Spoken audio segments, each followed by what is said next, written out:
You're not supposed to provoke me.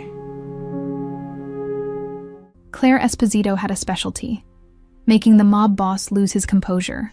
All it took was a provocative smile, a smart remark, a dress that was too tight. And Vito Caruso, the man who ran half of New York's underworld, turned into a nervous boy. "You're playing with fire," he warned when she showed up in short pajamas in his bedroom. "Then burn me," she whispered, moving closer. Two sacred rules he never broke: never mess with your partner's family, never lose control. Claire Esposito was his best friend's sister. Off limits, forbidden. But when she touched his chest, whispering, "You want me as much as I want you," the rules turned to ash, and he kissed her like the world was about to end. Because maybe it was. Hi everyone, I'm Lena, the author of this channel, and today I wanted to thank our members. Thank you so much for your support, guys. So if you want to be featured in the next video, answer me below. What do you like most about my stories? I'll be reading all the comments. Chapter 1, Provocations and Forbidden Chemistry. You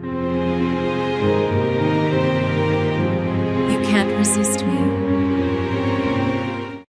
I'd always known Vito Caruso was dangerous, but never in the way people imagined when they whispered his name in the dark corners of New York. His danger wasn't in the guns he carried or the orders he gave in that deep, controlled voice that made grown men tremble. The danger was in the way he looked at me when he thought no one was watching. In that extra second, his eyes lingered on my mouth before looking away, in the tension that took over his broad shoulders whenever I walked into a room. I was 24 years old and had a very specific specialty that none of my college classes had taught me. I knew exactly how to make the most feared mob boss on the East Coast lose his composure, and God was my witness that I loved every second of it. The Caruso mansion was packed that Friday night, as it always was when there were important meetings between the families. My brother Bernardo was in the main room with Vito and the other men, discussing business I pretended not to understand, while I circulated through the party with a glass of red wine in my hand and a black dress that knew exactly what it was doing. Rebecca, my 17-year-old baby sister, was leaning against the hallway wall with that silly little smile she always had when Gail Caruso was around. I walked past her and gave her a light elbow jab, making the girl almost spill the soda she was holding. "Stop staring," I whispered in her ear, but couldn't hide my smile. "You look like those cartoons with little hearts in their eyes." Rebecca turned red all the way to the roots of her brown hair. "I'm not staring at anything," she lied shamelessly, but her eyes had already gone back to the 19-year-old boy chatting with friends near the staircase. "Besides, you're the last person who can say anything about staring at someone, Claire." I pretended I didn't know what she was talking about, but felt the heat rising to my face all the same. "I don't know what you're talking about," I mumbled, taking a long sip of wine that suddenly seemed too weak for the night I had ahead. "Of course you don't," Rebecca replied with that ironic tone she'd learned from me over the years. "Just like you don't notice that Vito Caruso almost breaks his neck every time you walk by, or that his jaw gets tense whenever some guy gets close to you." Before I could respond, the main room door opened, and the men started filing out, filling the hallway with the smell of expensive whiskey and Cuban cigars. Bernardo was one of the first, and his smile when he saw me was genuine and carefree, with no sign of suspicion about the thoughts his older sister had been having about his best friend. "Claire, Becca," he waved at us, using the nickname only he had permission to use. "Mom's already in the dining room. Go eat something while we finish up the details." Vito appeared behind my brother, and the way he was looking at me made my stomach tie into a tight knot. He wore a dark gray suit that probably cost more than my car, and the top button of his white shirt was undone, revealing just a hint of tanned skin underneath. "Esposito," he said, and it took me a second to realize he was talking to me and not Bernardo. His voice was deep and controlled, but there was something underneath, a tension I'd learned to recognize. Interesting dress choice for a family meeting. It was the opening I'd been waiting for, and I'd never been the type to let opportunities pass. "You think so?" I asked, tilting my head to the side as I took a step toward him. I thought it was quite appropriate. Black, discreet, elegant. His dark eyes quickly traveled down the neckline of the dress before returning to my face, and I saw the muscle in his jaw contract.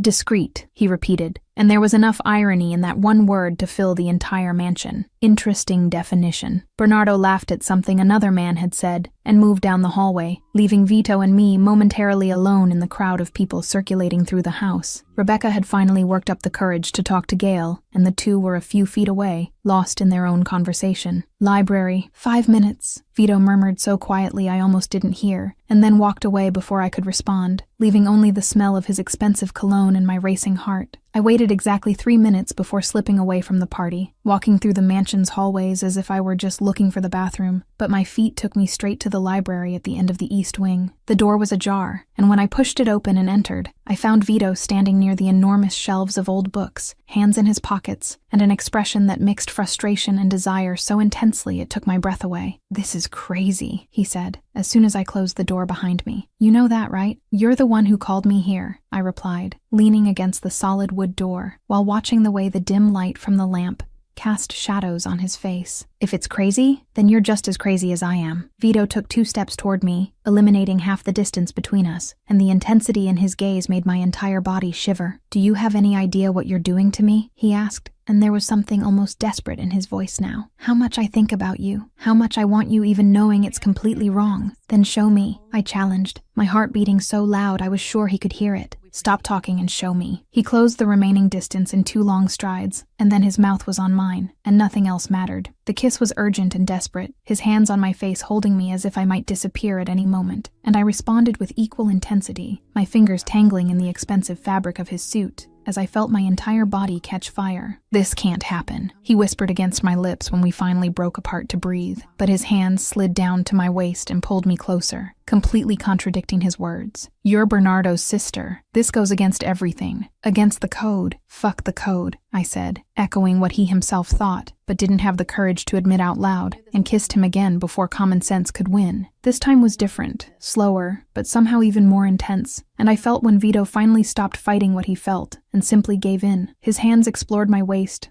my back, pressing me against the wooden door as the kiss deepened in ways that made my head spin. "Someone could walk in," I managed to say when he started kissing my neck, but my voice was hoarse and completely devoid of any real conviction. "Then stay quiet," he murmured against my skin, and I felt the smile on his lips, even without seeing it. I don't know how long we stayed there, lost in each other, but eventually voices in the hallway brought us back to reality with a cold shock. Vito pulled away so fast I almost fell, and the expression on his face was pure panic when he recognized my brother's voice approaching. "Shit," he muttered, running his hands through his hair in an attempt to fix the mess my fingers had made. "You need to get out of here now." "How?" I asked, looking around the library that had only one door, the same one Bernardo was about to walk through. Vito thought fast, pointing to a side door I'd never noticed before. "Office, get out that way and go back to the main hallway. Quick." I obeyed without questioning, running to the other side of the library as I heard the main door's handle start to turn. I escaped through the side door exactly as Bernardo entered, my heart beating so fast I had to lean against the wall of the empty hallway for a full moment just to catch my breath. When I returned to the party a few minutes later, my face still flushed and lips swollen, I found Rebecca looking at me with an expression that said very clearly she knew exactly what I'd been doing. But she said nothing, just smiled in that knowing way, and turned her attention back to Gail, who had just made some joke that made her laugh. The rest of the night passed in a blur of superficial conversations and stolen glances across the room. Vito barely looked in my direction, but every time our eyes accidentally met, the intensity was so strong I had to look away before anyone noticed. When the party started emptying out and guests left, my mother Florence appeared looking for me. "Come on, dear," she said, with that gentle smile she always had. "Your brother's going to stay a bit longer working things out with Vito, but we can go." I nodded, and followed her and Rebecca to the mansion's exit. But before crossing the threshold, I looked back and found Vito standing in the hallway, watching me with an expression that made my stomach flip. There was desire there, and guilt, and something that looked a lot like fear of what we were starting. In the car, while Rebecca talked nonstop about Gail and how he'd been kind and funny, my mind was completely elsewhere. I could still taste Vito's lips, smell his cologne stuck to my skin, the way his hands had held me as if I were something precious and dangerous at the same time. When I got to my room, it was past midnight, and I had 2 unread messages on my phone. My heart jumped when I saw they were from him. "This can't happen again," said the first one. "The second had arrived just 3 minutes ago." "That's a lie. I want it to happen again. And again. And again." I smiled at the phone screen, my fingers typing a quick reply. "Then stop fighting it." The response came almost instantly. "Your brother's going to kill me when he finds out. Only if he finds out," I sent back, and lay in bed with the phone on my chest, feeling a mix of euphoria and terror about what we'd started. The following Sunday, there was a family lunch at the Caruso mansion, and I spent the entire morning choosing the perfect dress, something that would seem casual, but that I knew Vito would notice. I ended up choosing a light blue summer dress that Florence had given me for my birthday, and pinned half my hair in a messy bun that looked effortless, but had taken 20 minutes to get right. The mansion was full when we arrived, with tables set up in the huge backyard and the smell of barbecue filling the air. Bernardo was talking with some men near the pool, and Vito was helping the kitchen staff bring out platters of food, his white shirt sleeves rolled up to his elbows, revealing tanned, muscular forearms. "Claire." Rebecca nudged me, pulling my attention away from Vito before anyone noticed I was staring. "Come with me to meet Gail's friends.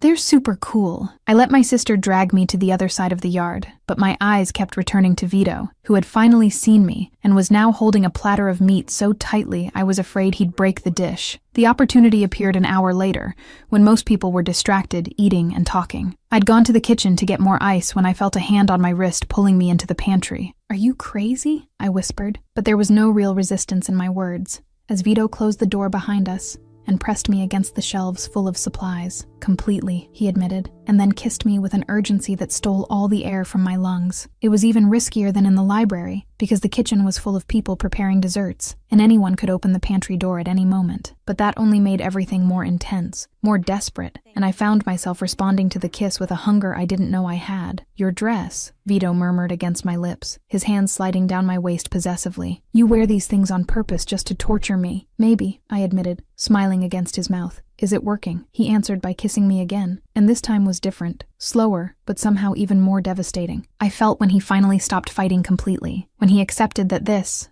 whatever it was, wasn't going to simply disappear just because it was wrong. "Claire, have you seen where—" My mother's voice approaching made Vito and me jump apart, and he practically pushed me out of the pantry seconds before Florence entered the kitchen. "Oh, there you are," my mother said, completely oblivious to what she'd almost interrupted. "Looking for the ice?" "It's in the freezer, dear." "Thanks, Mom," I managed to say, my voice surprisingly normal considering my heart was still racing out of control in my chest. Vito came out of the pantry a few seconds later with a box of napkins in his hands, as if he'd only gone in there to get that, and the look we exchanged was loaded with everything we couldn't say out loud. The rest of the lunch passed in constant tension, with stolen moments of glances across the yard and the persistent feeling that we were playing with fire. Bernardo didn't seem to suspect anything, completely immersed in conversations about business and soccer, but I noticed Rebecca watching me with that knowing little smile more than once. When it was finally time to leave and we were saying goodbye at the mansion's entrance, Vito shook my hand in a formal greeting, but his fingers caressed the inside of my wrist so deliberately it sent shivers down my entire spine. "Until next time, Esposito," he said loud enough for everyone to hear, but his eyes said something completely different. "Until next time, Caruso," I replied in the same casual tone, as if my entire body wasn't on fire just from that brief touch. In the car heading home, Rebecca finally exploded. "You two are terrible at how obvious you are," she whispered while Florence drove, distracted by the radio. "Seriously, Claire, anyone who pays attention is going to notice." "I don't know what you're talking about," I tried to deny, but my sister just rolled her eyes. "Of course you don't," she said, but there was real concern in her eyes now. "Just be careful, okay? Bernardo's not going to like it at all if he finds out. You know how he is with those mob rules and code of honor and all that." "I know," I admitted quietly, looking out the window as we watched the Caruso mansion disappear in the distance. "I know, but even knowing all the risks, even understanding that we were breaking sacred rules and that there would be terrible consequences if we were discovered, I couldn't bring myself to regret it, because for the first time in my life, I felt completely alive, and Vito Caruso was the reason. And from the way he looked at me, from the way he kissed me like the world was about to end, I knew he felt exactly the same way. Chapter 2. Short pajamas and almost everything. This is a mistake.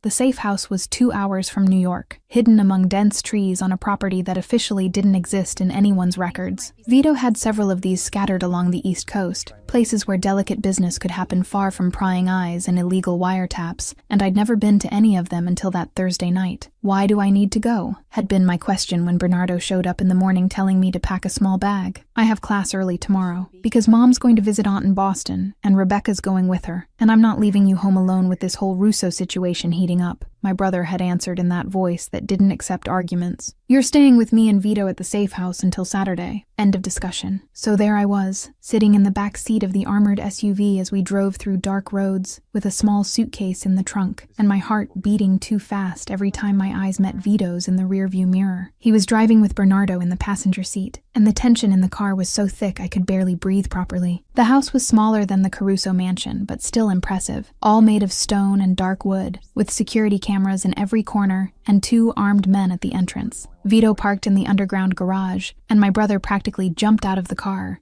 eager to start the meetings that would last all night. "Your room is the second on the right upstairs," Vito told me when we entered through the side door, and his voice was carefully neutral, too professional, considering we'd spent the last week exchanging messages in the middle of the night. "Private bathroom, everything you need. Stay there until we're done." "Yes, sir," I replied with a touch of sarcasm, and saw his jaw contract before he turned and followed Bernardo to the main office. The room was beautiful in a minimalist way, with a huge bed with white sheets and a window overlooking the dark woods outside. I threw my suitcase on the armchair and let myself fall on the bed, staring at the ceiling while listening to male voices coming from downstairs, discussing territories and percentages and things I'd learned not to ask about. It was almost 11 at night when I finally showered and put on the pajamas I'd brought, a set of short shorts and a tank top in pale pink silk that probably wasn't the most appropriate choice for a house full of mobsters, but it was comfortable, and I hadn't exactly planned to seduce anyone when I packed this morning. Or at least that's what I tried to convince myself as I looked at my reflection in the bathroom mirror and bit my lower lip.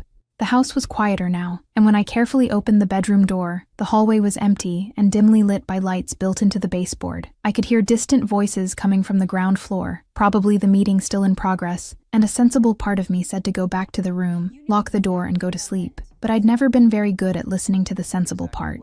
Vito's room was at the end of the hallway, the last door on the left, and I knew this because I'd seen him come out of there earlier when I went to get water in the kitchen. My bare feet made no sound on the thick carpet as I walked down the hallway, my heart accelerating with each step until I was standing in front of the dark wooden door with my hand raised, hesitant. I knocked 3 times, softly, and waited. The door opened about 10 seconds later, and Vito was there, with his dress shirt unbuttoned at the first few buttons and sleeves rolled up, dark eyes traveling over me from head to toe in a movement that made my entire skin tingle. "Claire," he said, and my name sounded like both a warning and an invitation. "What are you doing here?" "I came to say goodnight," I replied with all the innocence I could muster, but from the way his eyes narrowed, I wasn't being very convincing. "I thought it would be polite since we're in the same house." "Polite," he repeated, and there was something dangerous in his voice now. "You show up at my room, in the middle of the night, wearing that, and you want me to believe it's just to say goodnight?" I shrugged, feigning a nonchalance I was far from feeling. "What else would it be?" Vito looked down the hallway in both directions, checking that we were alone, and then pulled me into the room so quickly I almost stumbled. The door closed behind me with a soft click, and suddenly we were alone. Really alone for the first time since the stolen kisses in hidden corners of the mansion. "You're playing with fire," he warned, but he was already walking toward me, eliminating the distance between us with slow,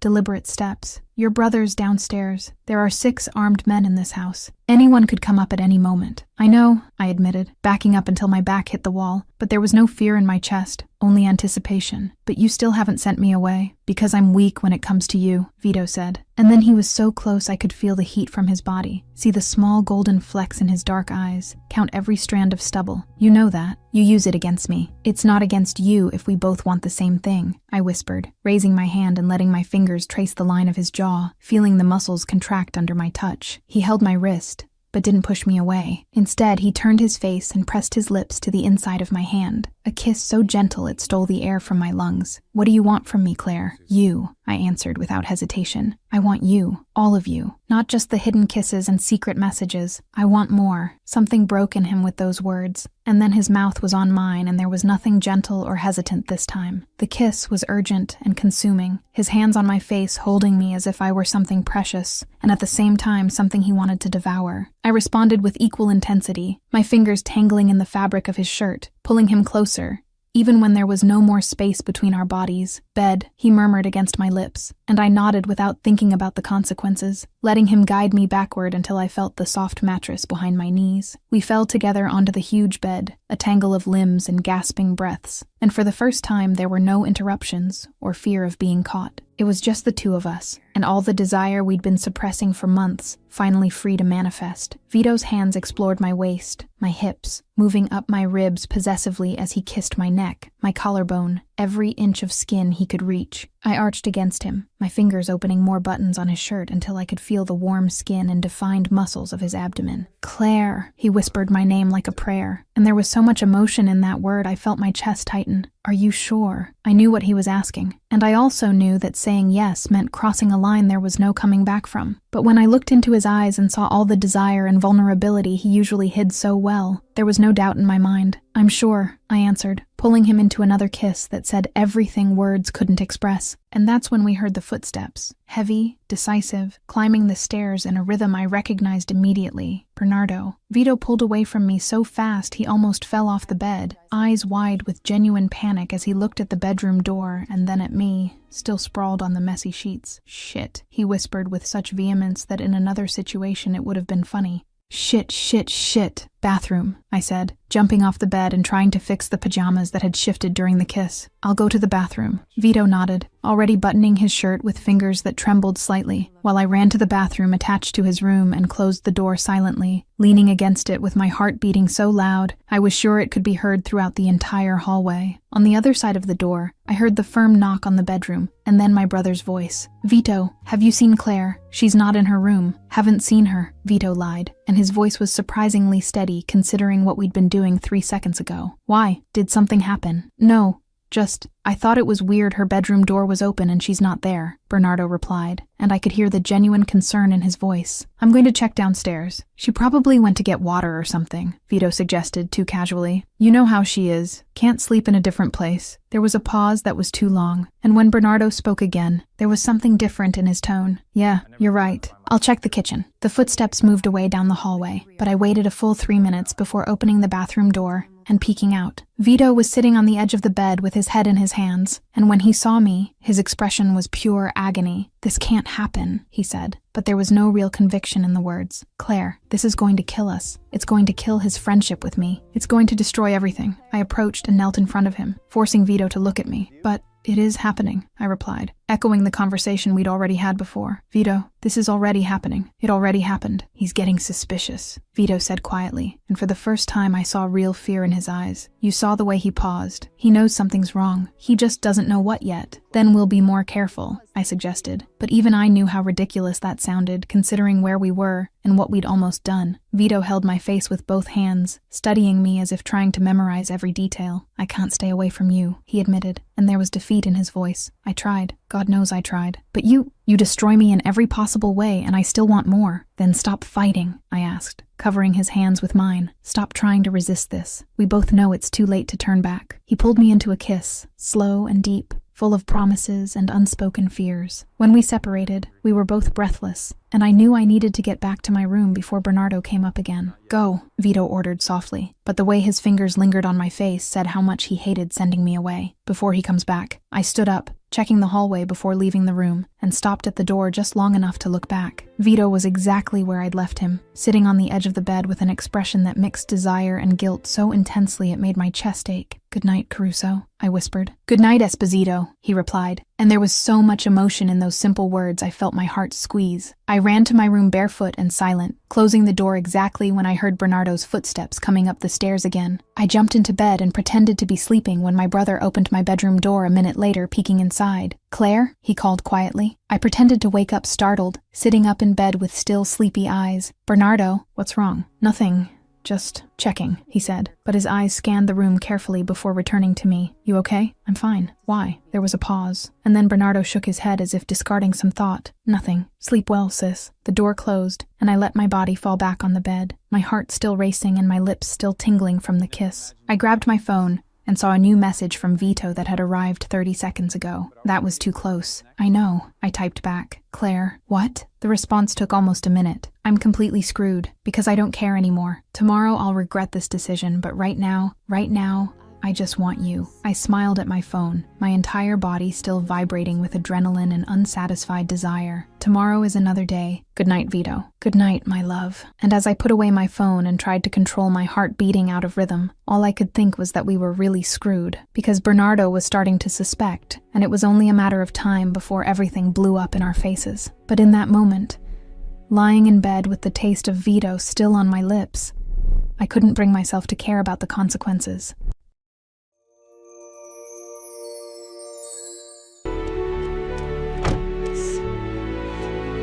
I love you.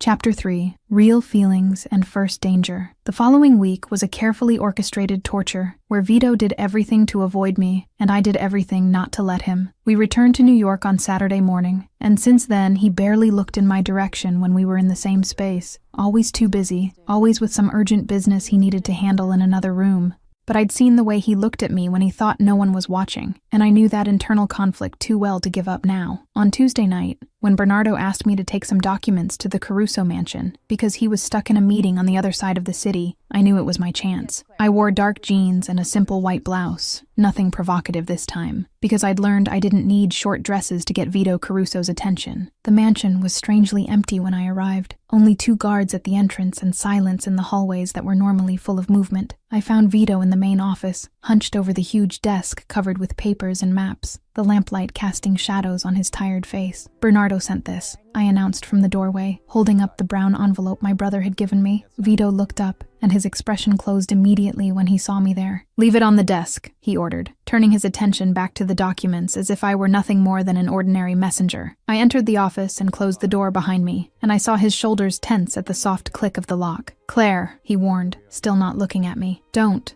what?" I asked, approaching the desk with slow, deliberate steps. "I just came to deliver some papers." "You're the one assuming other things. You know exactly what I'm talking about," Vito replied, finally raising his face to look at me, and the intensity in his dark eyes took my breath away. "You know what happens every time we're alone." I put the envelope on the desk and leaned against the edge, crossing my arms over my chest as I studied him. There were dark circles under his eyes that weren't there last week, and his jaw was too tense, as if he were clenching his teeth to maintain control. "Why do you fight this so hard?" I asked quietly, letting all the vulnerability I felt bleed into my voice. "Fight us? You know why," he answered automatically, but his hands stopped shuffling papers and closed into fists on the desk. "No, I don't," I insisted, leaning forward until I was invading his personal space across the desk. "Because all the excuses you give are about codes and rules and my brother, but none of them are about us, about what you feel." Vito stood up so abruptly the leather chair almost tipped backward, walking around the desk with firm steps until he was standing in front of me, so close I could see the small tension lines around his eyes. "You want to know what I feel?" he asked, and there was anger in his voice now, but not directed at me. "I feel like I'm going crazy. I feel like I can't think straight when you're around. I feel like every time I close my eyes I see you, and every time I wake up, it's with your name on my lips." My heart accelerated in my chest, but I didn't interrupt, letting him finally put out everything he'd been holding in. "I feel like I'm betraying my best friend just by looking at you the way I look," Vito continued, his voice hoarse with emotion. "I feel like I'm breaking all the rules that have kept me alive until now. But more than all of that, Claire, I feel that even knowing all the consequences, even knowing this could destroy everything, I still can't stop." "Then don't stop," I whispered, raising my hand and touching his face, feeling the stubble gently scratch my palm. "Vito, no one's asking you to stop. Your brother will ask," he said bitterly, but didn't pull away from my touch. "When he finds out, and he will find out, because I'm terrible at hiding anything when it comes to you." I took a deep breath, gathering all the courage I had, and said the words that had been burning in my chest for weeks. "I love you." Vito closed his eyes as if the words had caused physical pain, and when he opened them again, there was so much emotion there I felt tears prick my own eyes. "Don't say that," he asked quietly. "Please, Claire, don't make this harder than it already is." "But it's true," I insisted, using both hands to hold his face now, forcing him to look at me. "I love you, Vito Caruso. I love you in a way that's scary, in a way that doesn't make sense, in a way that's probably dangerous and stupid. But it's real. I know," he admitted. And finally, let the mask drop completely, because I feel the same way. "I love you so much it hurts, Claire. So much that I spend sleepless nights thinking about how to protect you from everything, including from myself." And then he kissed me, and it was different from all the other kisses we'd shared. It was slow and deep, and full of all the emotions we were finally admitting out loud. His hands pulled me closer, lifting me from the desk and pressing me against his body as the kiss deepened in ways that made my head spin. "But it doesn't change anything," Vito said, when we finally separated, resting his forehead against mine with his eyes still closed. "I still need to keep you safe. I still need to respect your brother. I still can't just have you the way I want. Then have me the way you can," I replied, and he groaned low before kissing me again, this time with more urgency, more desperation. We stayed like that for long minutes, lost in each other, until voices in the hallway brought us back to reality. Vito pulled away with obvious reluctance, fixing his wrinkled shirt while I smoothed my hair that had gotten messy. "You need to go," he said, but the way he looked at me said how much he hated sending me away. I nodded and headed for the door, but stopped with my hand on the handle. "Vito?" "Yes?" "I don't regret it, any of it.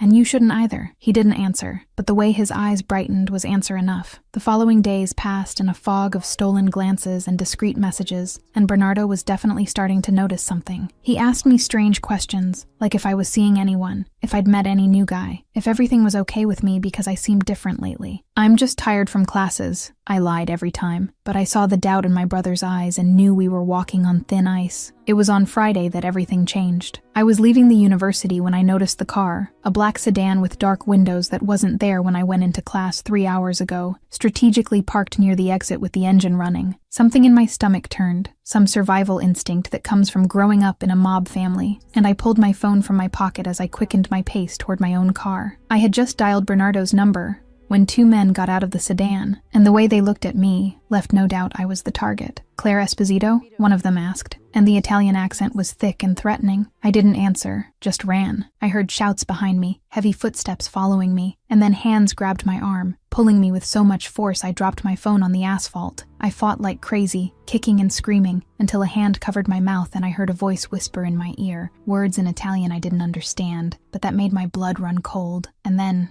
out of nowhere, the man holding me was ripped away from me with such violence I almost fell. I stumbled backward and saw Vito there, appearing out of nowhere like a furious storm, dark eyes burning with a rage I'd never seen before as he punched the man with brutal force. The second man tried to intervene, but 3 of Vito's guards were already there, immobilizing him against the hood of the sedan, while Vito kept beating the first one, until Bernardo came running and pulled him back. "Vito, stop! He's already unconscious," my brother yelled, but Vito barely seemed to hear, his eyes still fixed on the fallen man as if he wanted to kill him with his bare hands. It was only when Vito finally looked at me, checking if I was hurt, that something in his gaze changed. The anger gave way to concern so intense it made my chest tighten, and he took 2 steps in my direction before forcing himself to stop, remembering that Bernardo was there watching everything. "Are you okay?" Vito asked, and his voice was hoarse, loaded with barely contained emotion. "I'm okay," I managed to say, even though I was shaking from head to toe. Bernardo looked between the 2 of us with an expression I couldn't decipher, and when he spoke, there was genuine confusion in his voice. "How did you get here so fast?" "I just got her call." "I was nearby," Vito lied, but even I noticed how false it sounded. The truth was, he probably had guards watching me, protecting me without my knowledge, and that said much more about his feelings than any words could. My brother kept looking between us, processing the intensity of Vito's reaction, the way he still looked at me as if he needed to make sure I was whole. And I saw the exact moment some suspicion started forming in Bernardo's mind, some connection being made that he didn't completely understand yet. But before he could question further, sirens sounded in the distance, and we had to deal with the police, with explanations, with the cleanup of the mess the Russos had created by trying to use me as a bargaining chip in their business. Later that night, when I was finally home, and Rebecca had forced me to drink hot tea even though I said I was fine, my sister sat next to me on the bed, with that knowing look she always had. "He loves you," she said simply, without needing to specify who. "I know," I admitted quietly. "And you love him. I know that too." Rebecca sighed and held my hand. "Bernardo's going to find out. You noticed the way he looked at you 2 today, right? The way Vito reacted when you were attacked. That wasn't a brother's friend reaction, Claire. That was a man protecting his woman." "I know," I repeated for the 3rd time, feeling the weight of all this fall on my shoulders. "But I can't stop.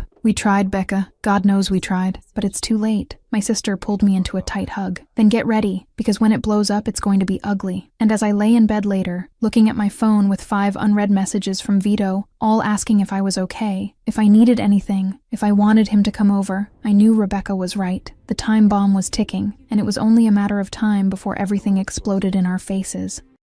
Chapter 4. Discovery and Explosion. Stop fighting! This isn't your concern. Leave her! Leave her out of this! I should have noticed everything was too quiet at the Caruso mansion that Tuesday night. I should have noticed the absence of the men who normally circulated through the hallways. Should have questioned when Vito texted me saying Bernardo had left to handle a problem at the docks, and that we finally had a few hours just for us. But I was so desperate for real time with him, for conversations that didn't need to be whispered and touches that didn't need to be hidden, that I ignored all the warning signs and just went. I found Vito in his office, and for the first time in weeks he smiled when he saw me, a real and unguarded smile that made my heart race in my chest. He pulled me inside as soon as I closed the door, his hands on my waist bringing me close as he rested his forehead against mine. "I love you," he said, and it was still new enough to make tears prick my eyes every time I heard it. "I know we can't have this the normal way, but Claire, I need you to know this is real for me. You're real." "I know," I answered, raising my hands to his face and pulling him into a kiss that started soft but quickly deepened into something more urgent, more necessary. We were so lost in each other that we didn't hear the footsteps in the hallway, didn't hear the door opening, didn't notice anything until Bernardo's voice cut through the air like a sharp blade. "What the fuck is going on here?" I pulled away from Vito so fast I almost tripped, turning to find my brother standing in the office doorway with an expression that mixed shock, betrayal, and a rage so pure it made my blood freeze in my veins. "Bernardo," Vito began, taking a step forward with his hands raised in an appeasing gesture, but my brother cut him off with a shout that echoed off the walls. "No, don't come at me with excuses, don't come with explanations, don't come with jack shit." Bernardo entered the office like a storm, and for the first time in my life I saw real fear in Vito's eyes. "You broke the code, Vito. The sacred code. The only rule that really matters." "I can explain," Vito tried, but his voice was weak, without the usual authority it always carried. "Explain what?" Bernardo yelled, pointing at me and then at Vito with sharp movements. "Explain how you, my best friend, the man I trust with my life, are kissing my sister. Explain how you broke the only rule that keeps this family functioning." I finally found my voice, taking a step forward even with my legs shaking. "Bernardo, stop. Let me talk." "You stay quiet." My brother turned his fury on me, and I involuntarily stepped back at the intensity of it. "Do you have any idea what you did? Do you realize how this makes me look? Weak, without control, like I can't even keep my own sister away from my business partner." "This has nothing to do with you looking weak," I argued, feeling my own anger starting to rise to combat the fear. "This is about me and Vito, about what we feel for each other." Bernardo gave a humorless laugh, running his hands through his hair with such force it looked like he wanted to rip it out. "Feel? You think feelings matter here? You think love changes anything in the world we live in?" "It changes everything," Vito said quietly, but his voice carried enough weight to make Bernardo stop pacing in circles and look at him. "Say that again," my brother asked, dangerously calm now. "Repeat what you just said." Vito took a deep breath, and I saw the decision form in his eyes, the choice being made even knowing all the consequences. "I said it changes everything, because I love your sister, Bernardo. I love Claire in a way I've never loved anyone, and I know this breaks the code. I know this hurts you, but it's the truth." The punch came so fast none of us expected it. Bernardo hit Vito in the face with such force it made him stagger backward, hitting the desk before regaining his balance. Blood dripped from the corner of his mouth, but Vito didn't fight back, just stood there, accepting the punishment as if he felt he deserved it. "Bernardo, no!" I screamed, trying to put myself between them, but my brother pushed me aside with surprising care, considering the violence of the moment. "You're going to choose," Bernardo said, completely ignoring my presence while staring at Vito. "Now.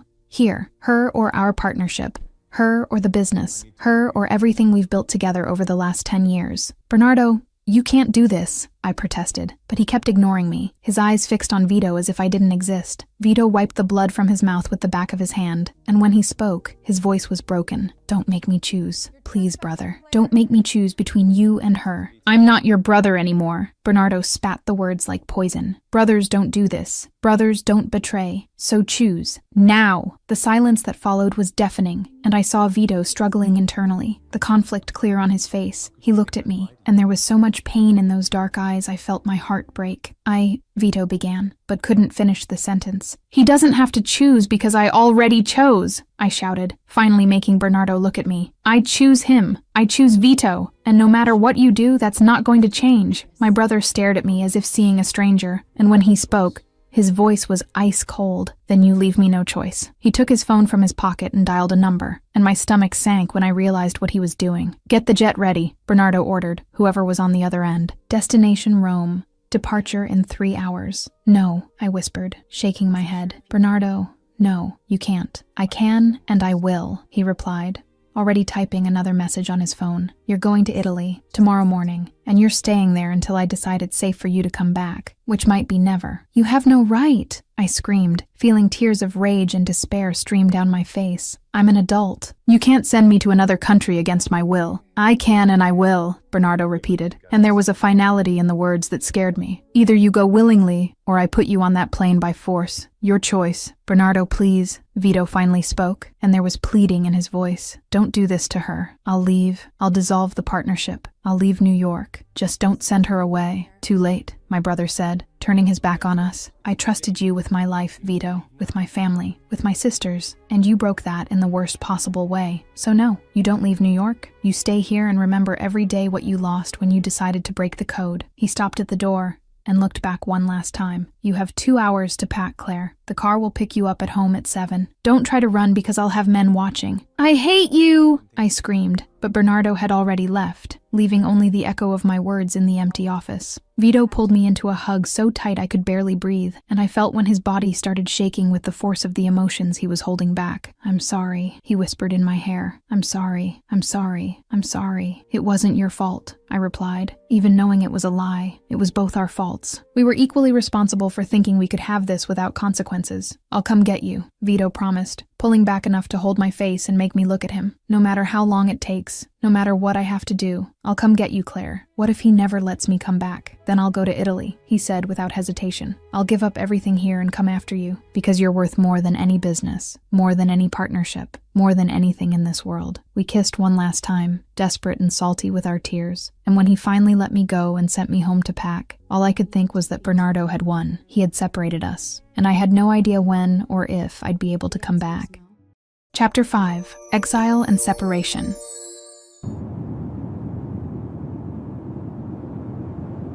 This isn't goodbye. The flight to Rome took off at 9 in the morning, and I spent every second since Bernardo sent me away, begging, crying, making promises I knew I couldn't keep. Nothing worked. My brother stood firm in his decision, his face like stone as he watched me pack with my hands shaking so much I could barely fold the clothes properly. Bernardo, please. I tried for the 100th time when he showed up in my room at 6:30 in the morning to escort me to the car. Don't do this. I'll break up with him. I promise. Just don't send me away. Too late for promises, he replied, grabbing my suitcase and going down the stairs without looking back, as if looking would weaken his resolve. Florence was in the kitchen when we came down, and for the first time in my life I saw my mother truly furious with her son. She blocked Bernardo's path, her brown eyes shining with anger as she gripped his arm tightly. You have no right to do this to your sister, she said, her voice low but loaded with disappointment. You're not her father, Bernardo. You're her brother. I'm the man of the family, he replied, but there was a crack in his voice, as if the words themselves hurt coming out. And it's my responsibility to protect this family, even if it's from itself. Protect? Florence gave a humorless laugh, releasing his arm with a push. You're not protecting her. You're punishing her for loving someone. Your father, God rest his soul, was also a mob man. He had codes, had rules. But you know what he told me when we got married? Bernardo didn't answer, but stopped walking. He said that in the end, when everything falls apart, when businesses fail and partnerships break, all that will be left is family and love, my mother continued, and there were tears in her eyes now. He told me that true protection is letting the people you love be happy, even when you don't agree with their choices. This is different, Bernardo mumbled, but without conviction. Is it? Because it seems exactly the same to me, Florence shot back. Your father wanted to protect me too when we started dating. His family was against it. They said I wasn't good enough, that I came from the wrong side of town. He could have sent me away to protect me. But you know what he did? My brother finally looked at her. He chose to love me, she said simply. And they were the best 20 years of his life before he left us. So don't tell me you're protecting your sister when you're actually destroying her. But Bernardo had already closed himself off again, his expression returning to that mask of determination I knew so well. The car's waiting, was all he said, walking out the door without looking back. Rebecca came running down the stairs still in her pajamas, her hair messy and eyes red from crying so much. She'd spent the entire night with me, trying to console me while I packed my life into 2 large suitcases, and now she pulled me into a hug so tight I could barely breathe. I'll talk to him, she promised against my shoulder. Every day. I'll make him see how wrong this is. I promise, Claire. It won't help. I replied, my voice coming out broken and tired. You know how he is when he decides something. Then I'll make him change his mind, Rebecca insisted, pulling back enough to look me in the eyes. Even if it takes months, even if it takes years, I won't give up. The flight was silent torture. Bernardo had sent 2 of his trusted men to escort me, ensuring I actually boarded and didn't try to run at the airport. They sat a few rows behind me, discreet, but always vigilant, and I spent the 9 hours looking out the window with silent tears streaming down my face. Vito had tried to call me 7 times before the flight took off, but Bernardo had confiscated my phone. The last thing I'd seen before handing it over was a message from him that said only, "I'll come get you, I promise." But promises were easy to make and hard to keep when there was an entire ocean separating us. Rome was beautiful, in a way I hated. The apartment Bernardo had arranged was in Trastevere, a charming neighborhood full of cobblestone streets and cozy restaurants, and in any other circumstance I would have loved being there. But every beautiful corner, every golden sunset over the Tiber, every moment of beauty only reminded me that I was alone, banished, separated from the only man I'd ever truly loved. The weeks dragged on like months. Florence called me every day, telling me news from home, and trying to cheer me up with stories about Rebecca and her studies. My baby sister also called, always furious with Bernardo, always promising she'd make him change his mind. "He's miserable," Rebecca told me on a call 3 weeks after my arrival. "He won't admit it, but I see it. He barely sleeps, barely eats, just works and stares at the photo of you he has in his wallet." "Good," I replied bitterly. "I hope he stays miserable forever." "Claire," my sister sighed, "you need to understand he thinks he's doing the right thing. In his twisted mind, he's protecting you." "Protecting me from what? From the man I love, who would never do anything to hurt me." "Protecting you from the life that comes with loving that man," Rebecca said quietly. "From the danger, the violence, from everything that happened to Mom when she lost Dad." "Bernardo remembers, Claire. He remembers how Mom almost died of grief." I had no answer for that, because she was right. Bernardo was 15 when our father was murdered in a deal gone wrong, and he'd seen firsthand what that kind of loss did to someone. But that didn't make the forced exile any less cruel. Vito didn't get in touch. No messages,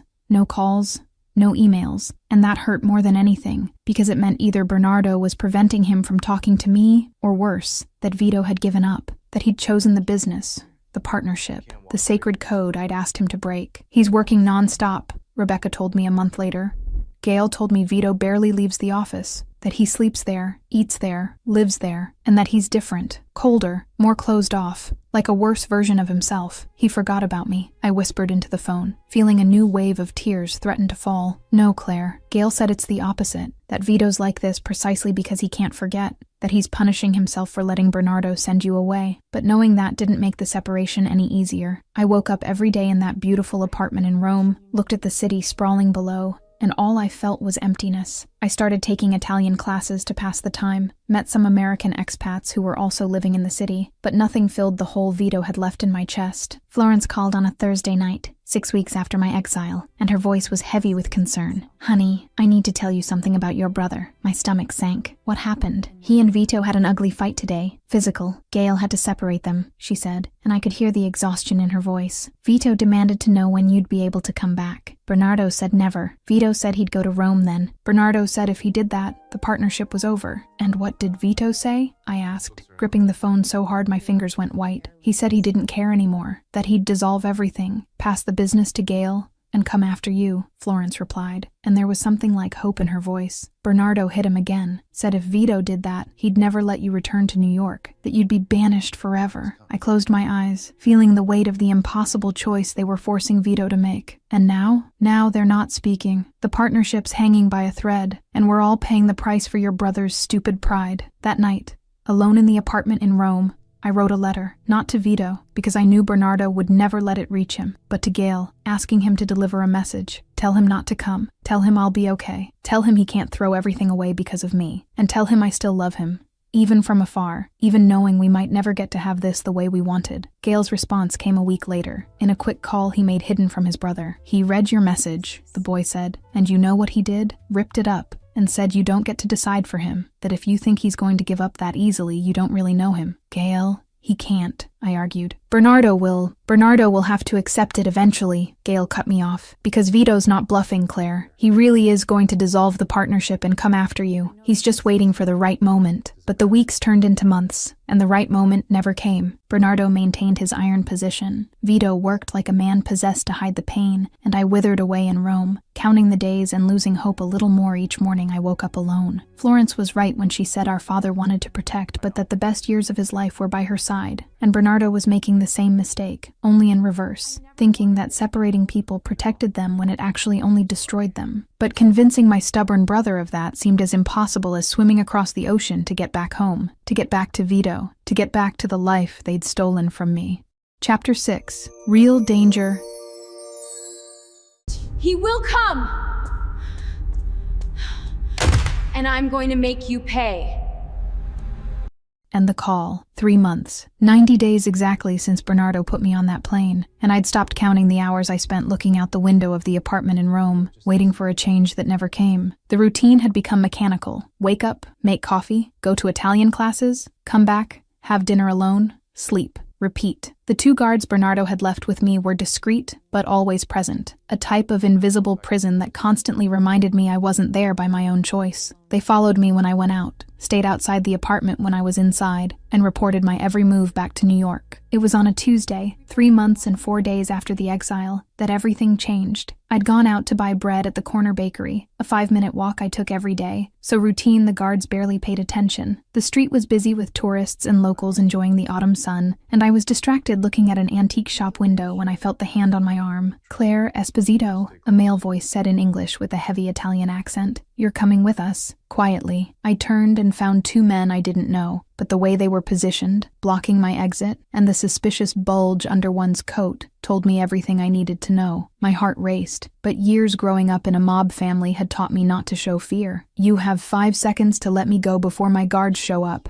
I warned, keeping my voice steady even with panic growing in my chest. The man smiled, and it was a cold smile that made my blood freeze. Your guards are busy at the moment. Something about flat tires and a convenient distraction. Shit. I tried to scream, but his hand covered my mouth so fast the sound died in my throat. They dragged me into a side alley, and I fought with everything I had, kicking and trying to bite. But it was 2 against 1, and they were much stronger than me. The Russos send their regards, the second man whispered in my ear, as they pushed me into a black van waiting with the engine running. You're going to be our insurance that Bernardo Esposito will learn to respect territories. The door slammed, darkness enveloped me, and the last thing I thought before feeling the prick of a needle in my arm was that Bernardo had been right. I'd been used as a bargaining chip, exactly as he'd feared. Bernardo was in the office at the Caruso mansion when his phone rang with an unknown number. He almost didn't answer, too tired after another day of tense meetings, where he and Vito barely looked at each other, the partnership functioning only because both were too professional to let the business completely fall apart. But something made him answer. Esposito, he said, his voice tired. We have your sister, a voice said in Italian, and Bernardo felt the world stop. Claire Esposito, very much alive for now. If you want her back,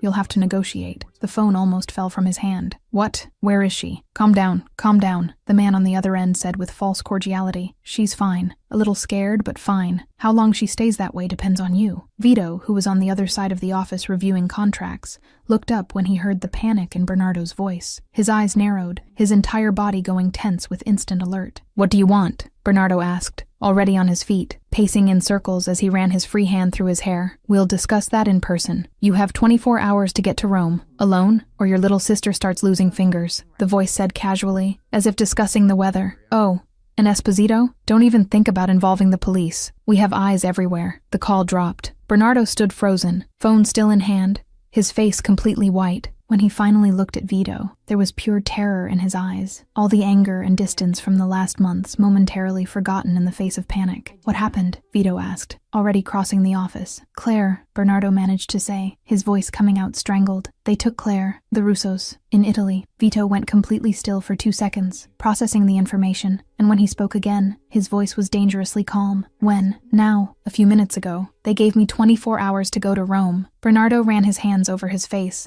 panic starting to take over. Alone. It's an obvious trap, but I can't. She's my sister. Vito, my sister. The silence that followed was loaded with 3 months of unresolved resentment, harsh words exchanged, a broken friendship. Vito looked at Bernardo for a long moment, and when he spoke, there was no warmth in his voice, only cold efficiency. Call your guards in Rome. Find out where they were, what they saw, any details, Vito ordered, already grabbing his own phone. I'll activate my contacts in Italy. See if anyone knows where the Russos operate. Bernardo looked at him with surprise. You're going to help me? She's my partner's sister, Vito said, deliberately neutral, maintaining emotional distance even when his eyes said otherwise. Of course I'm going to help. But both knew it was a lie. Vito wasn't doing this because Claire was his partner's sister. He was doing it because it was Claire, because 3 months of separation hadn't changed absolutely anything about what he felt. In the next 2 hours, the mansion transformed into an operations center. Gale showed up when Vito called, bringing with him 3 of the best men from the security team. Maps were spread out, calls were made, information was compiled with military efficiency.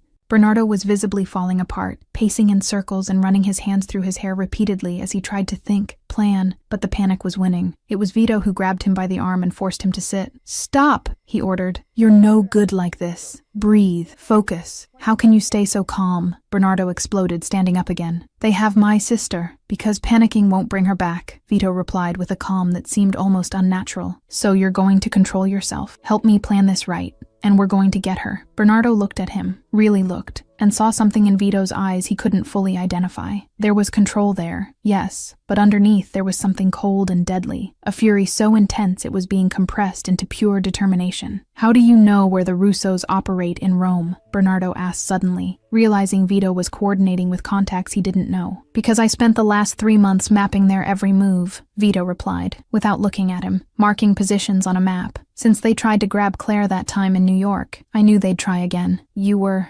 watching her?" There was something between accusation and gratitude in Bernardo's voice. "I was protecting her," Vito corrected, finally looking at him, from afar, without her knowing. "But yes, because you could take away my right to be near her, but you couldn't take away my need to keep her safe." Bernardo opened his mouth to respond, but Gale interrupted. "Found something. Abandoned warehouse on the outskirts of Rome. Property registered under a shell company linked to the Russos." "How many exits?" Vito asked immediately. 3, main, side, and 1 in the back that leads to the river. "Then we cover them all," Vito decided, already marking positions on the map. "Team A in front, B in back, C on the side." Bernardo goes in front like they asked, keeps them distracted. "On my signal, we go in." "What if they hurt her when they see I'm not alone?" Bernardo asked, his voice breaking. "They won't have time," Vito assured, and there was absolute certainty there. "We go in fast, clean the place out, and leave with her. Simple. Nothing's simple when it comes to the Russos," Bernardo argued. "Then we make it simple," Vito replied, already turning to coordinate with the men. "Call your mother. Let her know we're going to get Claire, but don't give details. The fewer people who know, the better." Bernardo hesitated for a moment, looking at the man who had been his best friend, who he'd pushed away out of pride and stupid codes, and who was now risking everything to help.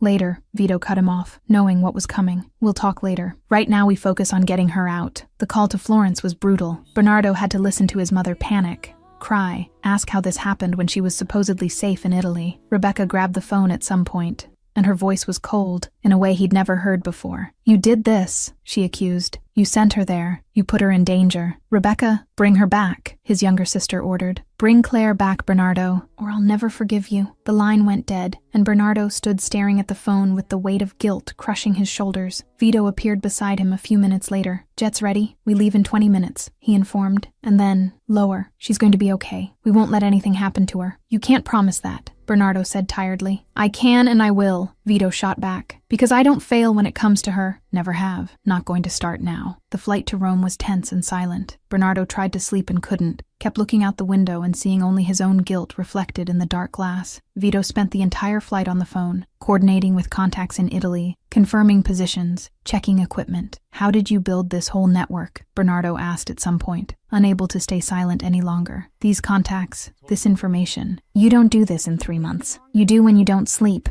Vito replied simply. "When you spend every waking minute obsessed with keeping one person safe even when she's on the other side of the ocean. You really," Bernardo began, but stopped, not knowing how to finish the sentence. "Yes," Vito said, understanding the unasked question. "I really, always. You knew that. You were just too blind to see it." "I know," Bernardo admitted quietly, but before he could say more, Gale called with an update, and the moment passed. When they landed in Rome, the sun was starting to rise, painting the sky pink and gold. in an obscenely beautiful way, considering the horror they were about to face. 3 vans waited at the private hangar, men already equipped and ready, and Vito checked every weapon, every vest, every detail with military precision. "Remember," he said to Bernardo as he put on the bulletproof vest, "you go in, keep them talking. We surround the building. Wait for the opportunity and go in. You don't make any move until my signal. What if they realize there are people outside?" "They won't," Vito guaranteed. "My men are the best. Discreet, silent, lethal." "Vito," Bernardo called when the other was already turning. "Thank you for doing this. After everything I said we'll talk later." Vito cut him off, but there was no real anger in his voice. "Right now, let's go get your sister." The drive to the warehouse was made in silence, loaded with tension. Bernardo was in the first van with Vito and 2 men, the other 2 following at a safe distance. When the building appeared on the horizon, abandoned and decaying exactly as Gale had described, Bernardo felt his stomach turn. "She's in there," he said, more to himself than to anyone. "My little sister's in there with those animals, and in 10 minutes she'll be out here. Safe," Vito promised. "Trust me." And the craziest thing was that, despite everything, despite the 3 months of silence and resentment, Bernardo trusted, because if there was one thing he knew with absolute certainty, it was that Vito Caruso wasn't going to let anything happen to Claire, even if it cost him his own life. Chapter 7: Rescue and Alpha Declaration.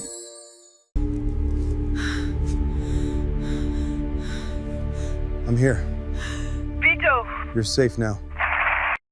I woke up with my head throbbing and the taste of blood in my mouth. The darkness gradually gave way to a dim light, coming from a dirty bulb hanging from the ceiling, and it took a few seconds for my brain to process where I was. Peeling concrete walls, damp floor, the smell of mold, and something worse I didn't want to identify, a basement. I was in a basement somewhere in Rome, with my hands tied behind my back and my ankles bound to a metal chair. Panic tried to take over, but I forced my breathing to stay controlled, trying to remember everything Bernardo had taught me years ago about kidnapping situations. Stay calm, observe everything, look for exits, don't show fear. There were 2 men in the corner of the basement, smoking and talking in Italian, in a dialect I could barely understand, and a third was sitting in a chair near the stairs, cleaning a gun with methodical movements that made my stomach turn. "She's awake," one of them announced when he saw me moving, and the one with the gun stood up and came toward me. "Welcome back, Principessa," he said with a smile that didn't reach his eyes, his voice loaded with malice that made every muscle in my body tense. "Your brother should be on his way. I hope he values you enough to do what we asked. He's going to kill all of you," I managed to say, my voice coming out hoarse but firm, refusing to let them see the fear running through my veins. "You know that, right? No matter what happens to me, Bernardo will hunt each one down," and the slap came fast, making my head turn to the side with enough force for me to see stars, and the taste of blood intensified in my mouth as I accidentally bit my lower lip. "Shut up,"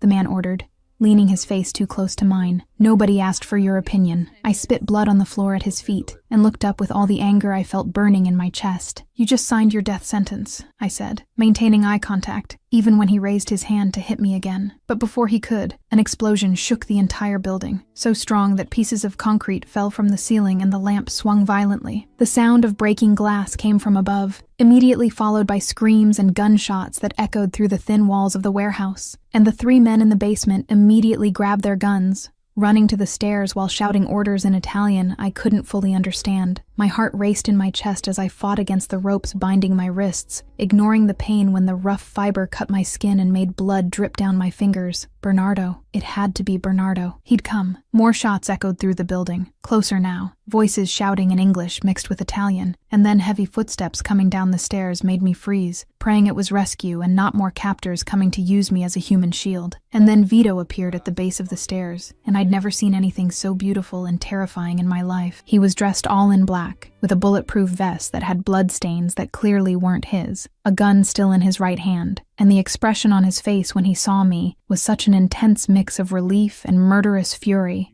It left me breathless. His eyes traveled over my body quickly, cataloging every injury, every bruise, the way I was tied up, and I saw the exact moment his anger went from intense to absolutely deadly. He crossed the basement in 4 long strides, dropping to his knees in front of me with such force it should have hurt, but he didn't even seem to notice, as he was already pulling out a knife and starting to cut the ropes binding my ankles. "Are you okay? Are you hurt? Where does it hurt?" he asked urgently, each word coming out fast while his hands worked on the bindings, trembling slightly from adrenaline or emotion or both.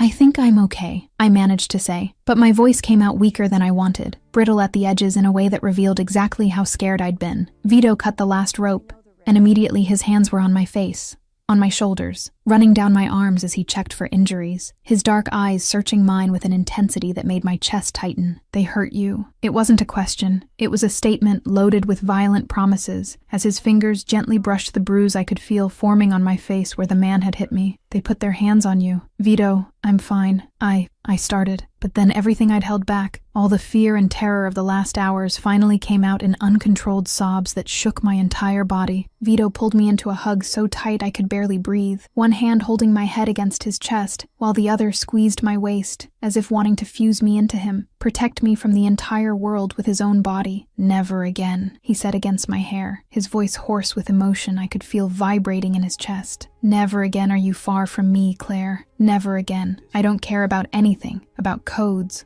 about rules, about your brother, about absolutely nothing. You stay with me now. You understand me? You never leave my side again. Vito." I tried to say something, but he kissed me, urgent and desperate, full of all the fear he'd felt of losing me, and I responded with equal intensity, my hands tangling in his tactical shirt as if he were the only real thing in the world. "Boss!" One of his men's voice came from the stairs. "Urgent. We need to leave. Now." Neighbors might have called the police. Vito lifted me in his arms, as if I weighed absolutely nothing, holding me against his chest as he was already climbing the stairs with firm, quick steps. It was only when we reached the ground floor of the warehouse that I saw the real extent of the violence that had happened. Bodies on the floor, some of the Russo men, and some I didn't recognize. Broken glass everywhere, bullet marks on the walls, and Bernardo standing near the exit with his face stained with blood, and an expression that mixed relief and horror when he saw me in Vito's arms. "Claire," he said, running toward us, and when he got close, I saw the tears in his eyes. "My God, did they hurt you?" "Rib," I mumbled, because the pain had started registering now that the adrenaline was passing. A sharp stab in my left side every time I breathed deeply. "I think they broke it when they threw me in the van." And my face, the expression that passed over Vito's face was absolutely murderous, his arms tightening around me with extra care as he looked at Bernardo with a coldness I'd never seen directed at his best friend. "The ones who did this?" he asked, and there was something deadly in the calm of his voice. "Dead," one of his men answered from the other side of the warehouse, dragging a body. "All of them, like you ordered." "Good," was all Vito said, and then he was already walking to the exit, carrying me as if I were made of glass, Bernardo running beside us with a devastated expression. The trip to the hospital was a blur of growing pain and urgent voices. I kept going in and out of consciousness in the back seat of the SUV, with Vito holding me against him and Bernardo driving like a madman through the streets of Rome while shouting into the phone in Italian, organizing our arrival. I remember hearing Vito talking quietly to me, saying everything was going to be okay, that he was there, that no one would hurt me again, and his hand never left my hair, stroking gently, as if he needed the physical contact to make sure I was alive and breathing. At the hospital, doctors and nurses appeared in seconds, clearly expecting our arrival, a gurney already prepared and equipment ready. They tried to get Vito away from my side to examine me, 2 nurses literally blocking his path, but he simply pushed them aside with an authority that didn't accept arguments. "I'm staying." It wasn't a request, it was an absolute order. "No one takes me away from her side. No one." The doctors exchanged looks, but were smart enough not to argue with a man who still had blood on his clothes and an expression that promised violence if anyone contradicted him. Vito stood next to the gurney holding my hand while they x-rayed my chest and examined my face, his jaw clenched so hard I could see the muscle pulsing under his skin every time I made some sound of pain. 2 broken ribs, the doctor announced in English after reviewing the images that appeared on the screen next to the bed, pointing to the thin lines I couldn't see properly. "Several deep bruises, cut on the forehead that will need 4 stitches, cut lip, but nothing permanent." "She was lucky considering—" "Lucky," Vito repeated, and the word came out loaded with so much sarcasm and anger that the doctor immediately stopped talking. "She was kidnapped, beaten, and traumatized. That's not luck, doctor. That's my failure to keep her safe." "Vito, it wasn't your fault," I tried to say, but he shook his head, still looking at some distant point as if fighting an internal war. The doctor wisely didn't respond, just nodded to the nurses to prepare the room while Vito finally, reluctantly, released my hand to let them work on the stitches. But he didn't leave, stood 2 meters away with his arms crossed and eyes fixed on me, watching every movement of the healthcare professionals as if he didn't trust anyone to touch me. When they finally put me in a private room, cleaned and bandaged and full of pain medication that left me floating in a pleasant fog, Vito sat in the chair next to the bed and took my hand again, intertwining our fingers with a delicacy that completely contrasted with the violence I knew he was capable of. "Mess with her, mess with me," he said quietly, more to himself than to me. "That's the message going out from here. Anyone, any family, any organization that thinks about using Claire Esposito as a bargaining chip will know it means total war with Vito Caruso. You don't need to," I started, but he put a finger on my lips, gently silencing me. "I need to, because you're mine, Claire, and I protect what's mine with everything I have, with everything I am," he said. And there was an absolute finality in those words that left no room for argument. The room door opened, and Bernardo entered, having clearly showered and changed clothes somewhere, because there was no more blood on him. He stopped when he saw Vito holding my hand, and something passed over his face that I couldn't fully identify. Can I talk to her?" my brother asked, hesitant in a way I'd never seen in him. "I'll get coffee," Vito said, standing up. But before leaving, he leaned down and kissed my forehead with such tenderness I felt tears prick my eyes. "Back in 5 minutes. You yell if you need me." When he left, Bernardo came to the bed and sat where Vito had been, and it was only when I saw the tears streaming down my brother's face that I realized how much he'd aged in the last 3 months. There were new lines around his eyes, a weight on his shoulders that wasn't there before. "Claire, he started, but his voice broke and he had to stop, take a deep breath, try again. "I'm sorry for everything, for sending you away, for putting you in danger, for being too proud and stupid to see what was right in front of me." "Bernardo," I tried to say something, but he shook his head. "No, let me talk. I need to talk," he insisted, wiping his face with the back of his hand. "I thought I was protecting you. I really did. I thought separating you from him, sending you far from the violence and danger of our life, would keep you safe. But I just put you directly in the path of the danger I swore I was avoiding. It wasn't your fault, the Russos," I started, but he cut me off again. It was completely my fault, because if you'd stayed in New York with Vito, he would have kept you safe. He would have seen the Russos coming from miles away. But I took you out of his protection because of my stupid pride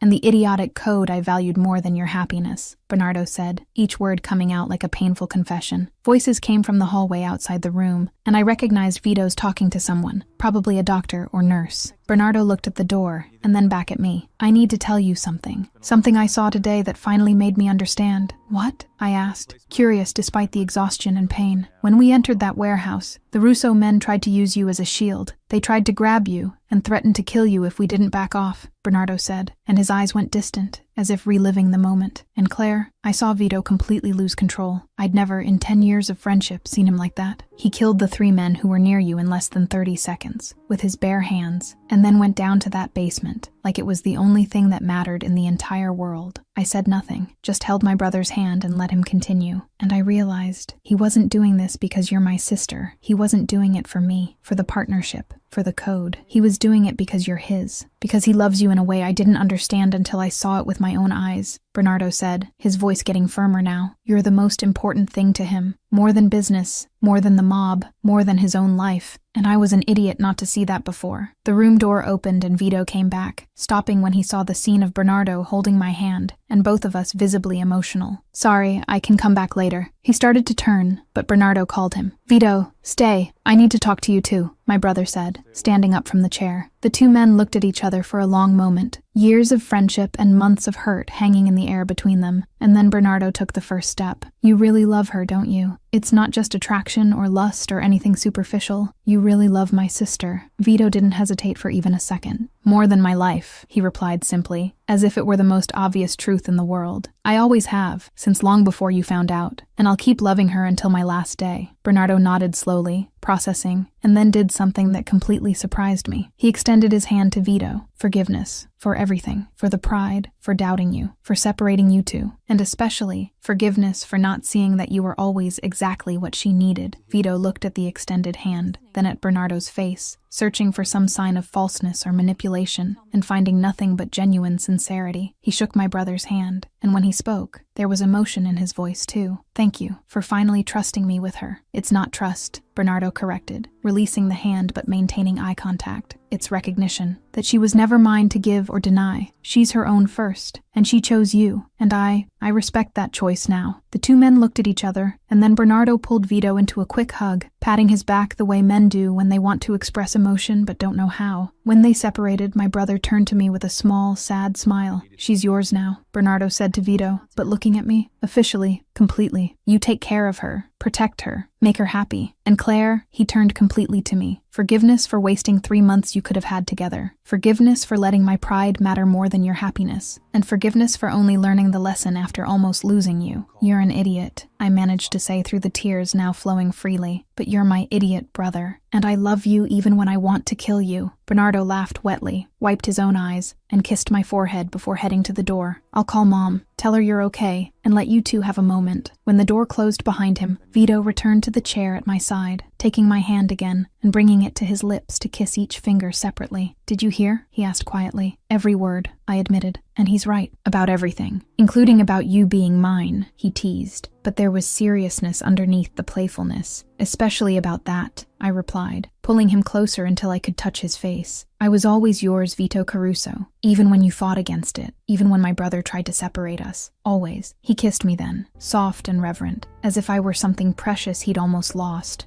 and now held with extra care. And when we separated, he rested his forehead against mine, eyes closed. Never again, he promised again. Never again, you far from me. When you leave here, you come with me to New York. Live in my house, sleep in my bed, stay where I can see you, protect you, keep you safe. Understood, understood, I replied, smiling despite the pain and exhaustion. And I wouldn't want it any other way. And for the first time in 3 long, torturous months, lying in that hospital bed with broken ribs, but with the man I loved holding my hand, and my brother finally giving us his blessing, I felt like I was finally going home, for real.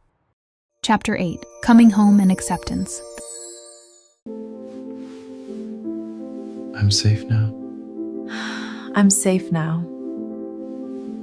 The flight back to New York happened 3 days later, when the doctors finally released me with a huge list of restrictions and recommendations that Vito meticulously wrote down in a notebook, as if he were studying for a test. Broken ribs took 6 to 8 weeks to heal completely, no sudden movements, no lifting weights, pain medication every 4 hours, and absolute rest. I can take care of myself, I argued when Vito practically carried me from the hospital room to the wheelchair a nurse had brought, completely ignoring my protest that I could walk. No chance, he replied simply, pushing the chair down the hallway with Bernardo walking beside us carrying my small suitcase. You're staying at my house, in my room, where I can make sure you're following all the doctor's orders. Vito, I'm an adult, and I'm the man who almost lost you 3 days ago, he cut me off, stopping the chair to crouch down to eye level with me. So, at least for the next few weeks, you're going to give me this control. Please, Claire, for my sanity. There was something so vulnerable in that request, so much raw emotion in his dark eyes, that I couldn't argue anymore.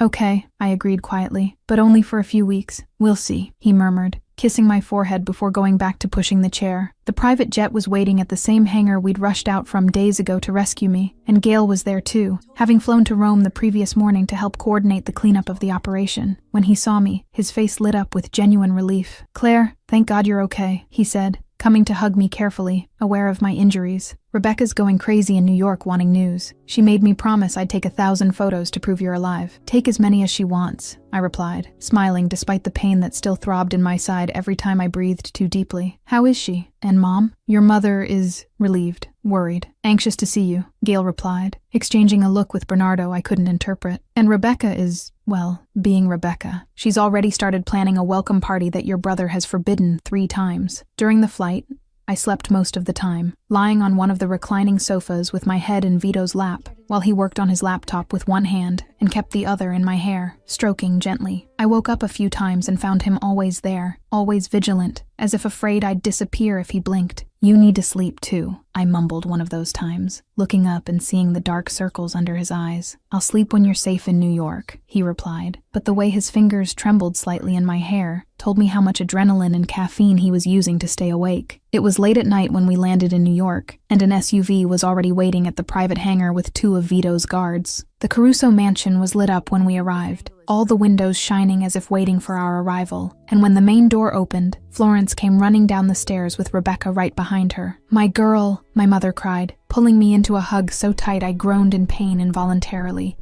making her pull back immediately with wide eyes. Sorry, dear. I forgot about the ribs. It's okay, Mom, I assured, holding her hand. I'm fine. I'm home. Rebecca was crying openly, not even trying to hide the tears as she hugged me with extreme care, as if I were made of glass. I thought, when Bernardo called saying they took you, I thought I was going to lose you. She sobbed against my shoulder. Never do this to me again. You hear? Never again. It wasn't exactly a choice, Becca. I tried to joke, but she didn't find it funny, just hugged me tighter for a few more seconds before pulling away and wiping her face. Vito appeared at my side with that silent but absolute presence he always had, placing a hand on my waist in a possessive and protective way. She needs to rest, he announced to everyone, but mainly looking at Florence. The doctor said absolute rest for at least a week. My mother studied the way he held me, the way his eyes didn't leave me for even a second, and something soft and understanding passed over her face. Of course, you must be exhausted. Bernardo told me that you're staying here? At the mansion? Claire will stay in my room, Vito said without hesitation, without shame, stating the facts clearly. Where I can take care of her and make sure she's safe. I expected some negative reaction,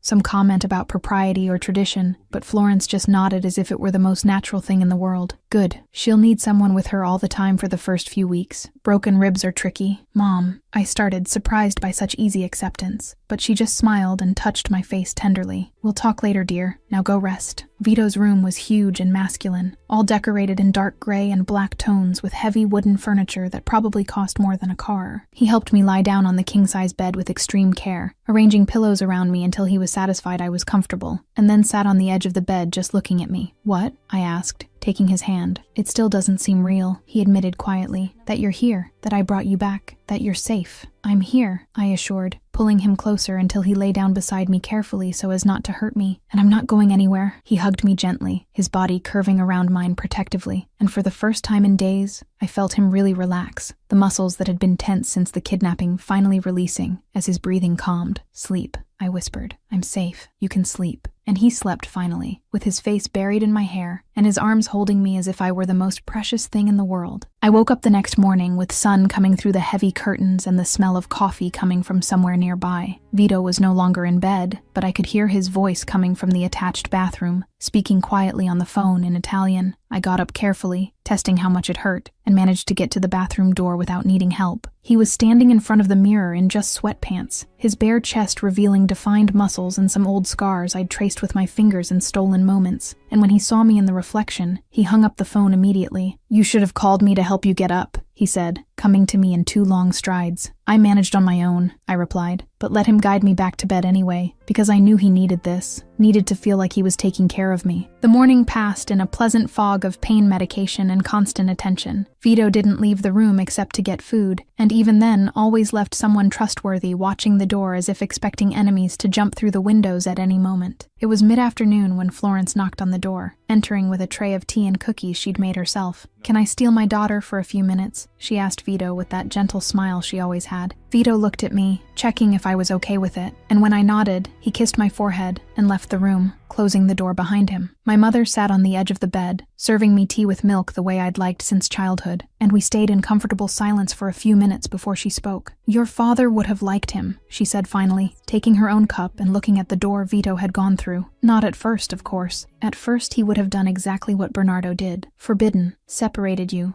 cited the code 1,000 times. Mom, I started, but she raised her hand, gently silencing me. Let me finish, dear. This is important, Florence said, turning to look me in the eyes. When I married your father, I knew exactly what I was getting into. I knew about the dangerous life, the sleepless nights, the constant fear that something could happen to him. My family warned me, begged me not to marry a mob man. I hadn't heard this story before, and listened fascinated as she continued. But I loved him, Claire. Loved him in a way that made all the fear, all the danger worth it. And you know what he told me on our 10th wedding anniversary? She asked, her eyes shining with unshed tears. He said the best moments of his life weren't territory conquests or successful deals. They were moments with me, you 3 being born, Sunday mornings having coffee in bed, simple things that made everything worthwhile. I miss him, I admitted, feeling my own chest tighten with the memory of my father who had left too soon. Me too, every day, Florence agreed, wiping away a tear that escaped. But you know what I don't regret? Not one day we spent together, not the moments of fear, not the nights awake waiting for him to come home, because he loved me, Claire, and I loved him, and that love was worth every second of uncertainty. Why are you telling me this? I asked, though I already knew the answer. Because I see the same thing in Vito's eyes when he looks at you. That absolute, unconditional love, the kind that makes men move mountains and face armies, she said, taking my hand. And I know you feel the same for him. So don't let fear or code or anything else get in the way. Your father wanted you safe, yes, but more than that, he wanted you happy. And Vito Caruso makes you happy in a way I haven't seen you be in years. Bernardo finally understood that, I told her. When he rescued me, he gave us his blessing. Florence smiled, radiant and relieved. Thank God. That stubborn boy finally pulled his head out of his ass. I laughed, surprised by the curse coming from my always elegant mother, and she laughed with me, the moment light and perfect despite everything we'd been through. When she left, Vito returned immediately, as if he'd been waiting on the other side of the door the whole time. Is everything okay? He asked, coming to sit beside me. It's perfect, I assured. My mom loves you, officially. Good to know I have her approval, he said with a small smile. Now I just need to convince your younger sister that I'm good enough for you. As if she'd heard her name being mentioned, Rebecca knocked on the door 2 seconds later, entering with Gail right behind her. My sister came straight to the bed, jumping beside me carefully, but with all the teenage energy I'd missed. Finally, she practically shouted, taking my hand and Vito's and joining them dramatically. Finally, I can openly ship you two without Bernardo shooting daggers at me with his eyes. Do you have any idea how long I spent keeping your secret? Rebecca, I started, but she was in full excitement mode now. No, seriously. I saw your first kiss in the library months ago and had to pretend I didn't see it. Had to put up with Bernardo being an idiot. But now, she turned to Vito with a pointed finger, now you have the official approval of her favorite sister to marry her and make beautiful babies that I'm going to spoil completely. Rebecca, Vito and I said at the same time, but Gail was laughing in the corner of the room. What? I'm just telling the truth. She defended herself, but was smiling. Then she turned to Gail with that look I knew well. And when I turn 18, Gail and I are going to, when you grow up. Gail cut her off quickly, but was blushing. You still have months before you turn 18, Becca. But when I do, she insisted, moving closer to him with that confidence only teenage girls in love have. You're finally going to admit you feel something for me? Gail looked at Vito as if asking for help, but my boyfriend just shrugged, clearly amused by his younger brother's discomfort. We'll talk about this when you're 18, Gail finally said, and Rebecca gave a squeal of victory, as if that were a definite yes. Later that night, when the house finally quieted, and it was just Vito and me in the dark room, he hugged me carefully and whispered in my ear, "Tomorrow I'm making an announcement, official, to all the families." What kind of announcement? I asked, turning my head to look at him in the dim light coming through the window. That you're my Donna now, he said simply. That Claire Esposito is under my official protection. That anyone who tries to use you, hurt you, or threaten you will answer directly to me, and that soon you'll be Claire Caruso. My heart raced in my chest. Vito, not now, he gently cut me off. You're still recovering, but soon when you're better, I'm going to do this right. Ring, proposal, everything. And then we'll get married, and you officially become mine in every possible way. I'm already yours, I whispered back. I always have been. I know, he agreed, kissing me tenderly. But now the whole world will know too. And as I fell asleep in his arms, safe and loved, and finally truly home, all I could think was that it had been worth it. Every tear, every day of separation, every moment of fear. Because in the end, I had Vito, I had my family back, and I had a future ahead that shone brighter than I could have imagined. Chapter 9. Enemies Pay and Love Wins. It's finally over. Good job, hey. 2 weeks after the rescue, when my ribs hurt less and I could breathe deeply without groaning in pain, Vito called me into his office with an expression that mixed satisfaction and something darker. The Russos, he said simply, sliding a thick folder across the desk to me. Eliminated. All of them. Every man who participated in your kidnapping, everyone who knew and didn't stop it, every leader who gave the order, wiped off the map. I opened the folder and saw reports, photos, dates. A meticulous operation that had taken weeks of planning and execution. Vito. No one touches Caruso family, he said, and there was absolute finality in those words. That's the message that was sent to every organization on the East Coast. You're mine, Claire, and messing with you is signing a death sentence. I closed the folder without looking further, knowing I didn't want to see the details. So it's over? It's over, he confirmed, coming around the desk and pulling me into a hug. Now we can focus on what matters, on our future. And that's exactly what we did. Rebecca took over the wedding planning with an enthusiasm that bordered on mania, showing up at the mansion every day with magazines, fabric samples,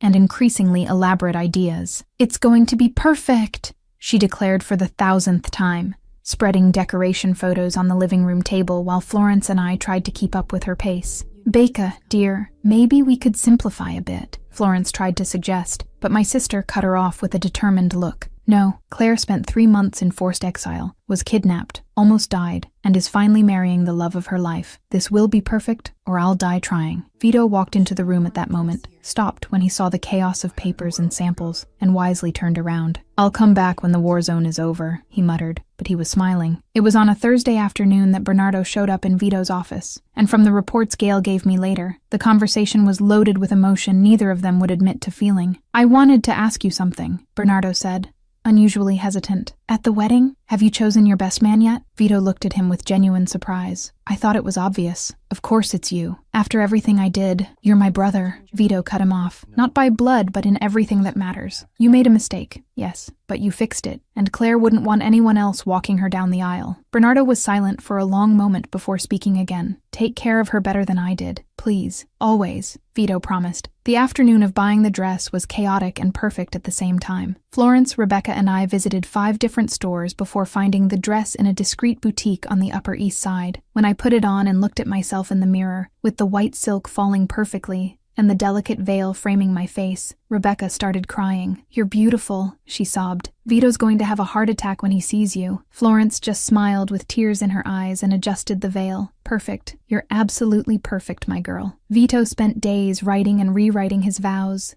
scribbling in notebooks and crumpling paper in frustration. Gail found him one night in the office, surrounded by failed attempts. Nervous? The great Don? Gail teased, sitting in the chair across from the desk. I run a criminal organization, Vito replied, throwing another sheet away. I negotiate with politicians and assassins, but writing a few words about what I feel for her? Impossible, because you feel too much, Gail said with wisdom beyond his 19 years. So stop trying to sound eloquent and just write the truth. Vito looked at his younger brother with gratitude. When did you get so smart? Always was. You just weren't paying attention, Gail laughed. Now write. And remember, she already said yes. The hard part you already did. So Vito wrote. Simple and true. You brought me back to life when I didn't even know I was dead inside. You broke all my rules and saved me from myself. I love you today, tomorrow, and every day that comes after. And when he showed it to Gail, the boy just nodded. Perfect. She's going to cry. Good, Vito said, smiling for the first time in hours, because I'll probably cry too. A week before the wedding,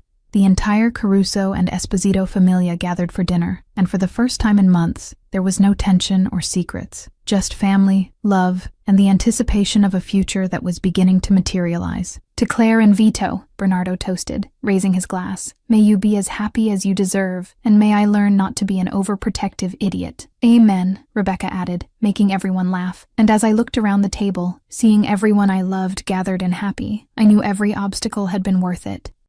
Chapter 10. Wedding and Surprise Baby Shower. Now forever.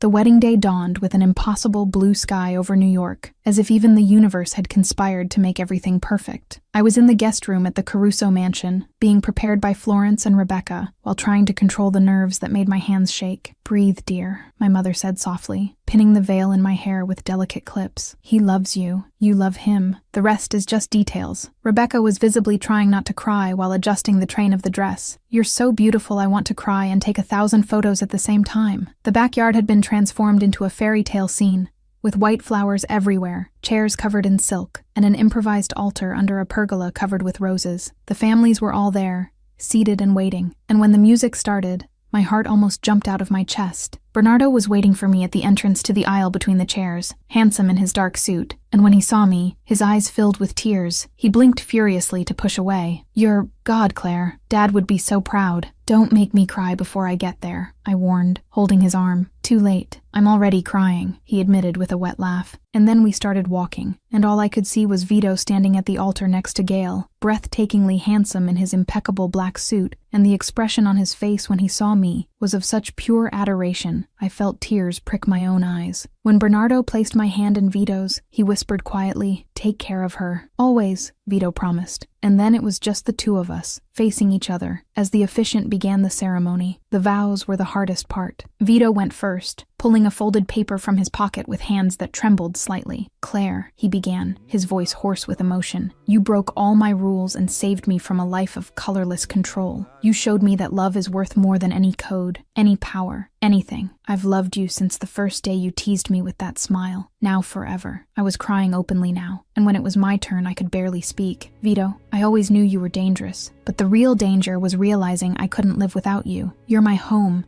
my refuge, my everything. I've loved you since always. Now forever. I now pronounce you husband and wife, the officiant announced, smiling. You may kiss the bride. And Vito kissed me as if we were the only two people in the world, deep and promising and perfect. While everyone applauded and Rebecca shouted something about, finally, the reception was in full swing, music playing and people dancing, when I decided it was time. Vito was talking with some associates when I grabbed the microphone and tapped it lightly to get attention. Can I steal a minute from you all? I asked, waiting for the hall to quiet down. Vito looked at me curiously, coming to stand beside me. I know today is already special, but I have an announcement. I took a deep breath, looked into my husband's eyes and said, Vito, we're going to have a baby. I'm pregnant. The silence was absolute for 2 seconds, and then Vito picked me up in his arms and spun me around, laughing and crying at the same time, while the hall exploded in shouts and applause. We're going to... He couldn't finish his sentences, his hands going to my still flat belly with reverence. Surprise! Rebecca shouted, and suddenly the entire hall was being transformed. Baby shower decorations appeared out of nowhere, a sweets table being set up,